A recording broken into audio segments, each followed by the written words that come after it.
this Prime Minister drop his failed approach, stop putting our communities at risk, and go after dangerous criminals with guns? Honourable Prime Minister.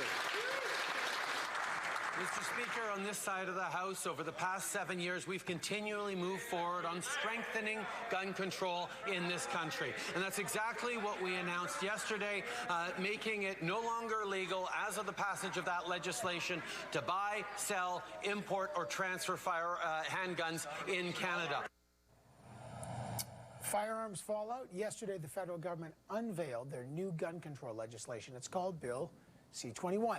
Here's what they're trying to do. The feds are bringing in a national freeze, not a ban, a freeze on handguns. People can no longer import handguns into Canada, buy, sell, or transfer within the country.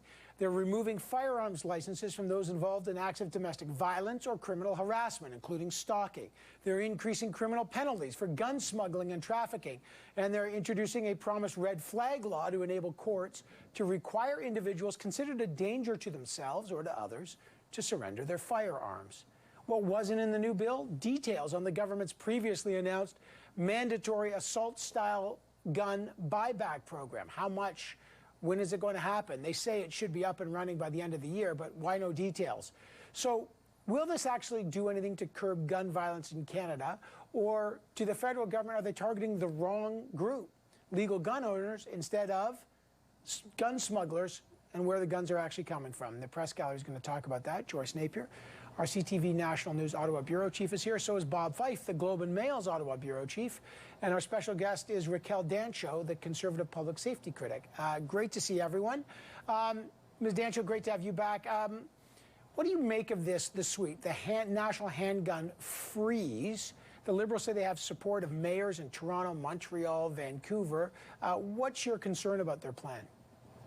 Well, it's quite disappointing. I think Canadians are growing increasingly concerned about gun violence. It has been increasing almost year over year since Trudeau formed government, and this was an opportunity for him to announce something that would actually address the issue, and it failed to do so. Bill C-21 is just another Liberal announcement for their own good headlines. It doesn't make any real meaningful impact on the real issue, which you've already outlined, which is gun smuggling from the United States and gang activity in cities like Toronto, Vancouver, Montreal, and Winnipeg.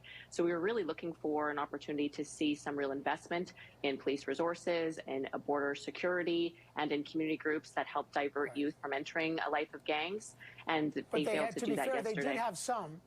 They did have some resources to guns and gangs, and they did have stiffer penalties. No, sorry, so they have been going on this line about that the bill contains more things for border security. We had a technical briefing today, and it's really clear that it's very weak. There's not a lot in there actually to bolster border security, and they haven't put a price tag on how much more taxpayer dollars they're going to be investing in border security. So that's just a red herring, and it really, again, failed to address the real issue, which is gun smuggling from the U.S. Joyce, what do you expect the fallout here? The Conservative line is the real problem is from illegal guns coming smuggled over the border from places like the U.S. and guns and gangs, not legal handgun owners. What's your sense of the politics behind this and the effectiveness of it? Well, I don't understand the freeze part of it as opposed to a ban. That seems to be, a timid step. What's wrong with the ban, and why do we need handguns? What are handguns for? Ask yourself that. Is that sports shooting? If it is, then maybe we can do something about it. And how do we know that most of these crimes are committed with illegal firearms? Look, I think Raquel Dancho is right. The crime rate has gone up. So I'm going to give you one statistic. In 2013, firearms accounted for 26% of all homicides. 2020, it's 37% of all homicides. So clearly we have a gun problem in Ottawa, and it isn't mass as much as the United States. It isn't mass shootings. It is those what one newspaper called a more mundane daily occurrence. Somebody shooting his wife, gang violence in those big cities that Raquel Dancho was mentioning. So yes, smuggling is a problem, but how about the buyback? We're still waiting for that. And what is a freeze compared to a ban? Why freeze it and not ban them? unless, we're going against something very fundamental here in Canada that has escaped me. Bob, what's your reaction there, to both the concern that they've targeted the wrong issue or that it doesn't go far enough? Well, look, I mean, the Liberals are very good at using wedge issues, particularly against the Conservatives, whether it's guns or abortion.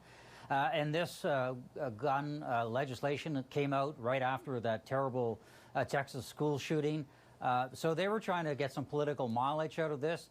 But the fact of the matter is that all the statistics show that most homicides by firearms are handguns that have been smuggled in from the United States.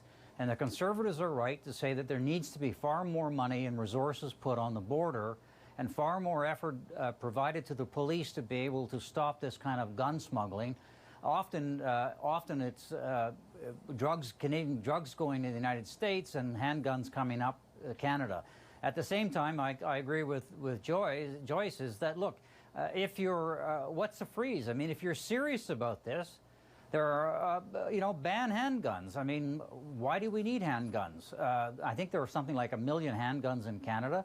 You can have a buyback program like we've done in the past, and just, it'll hurt some gun clubs, but really, if you're serious about this, as the mayors of Toronto and Montreal and Vancouver have said, ban handguns. Raquel Dancho, what do you say to mayors of big cities who say, look, this is a step. We don't want handguns.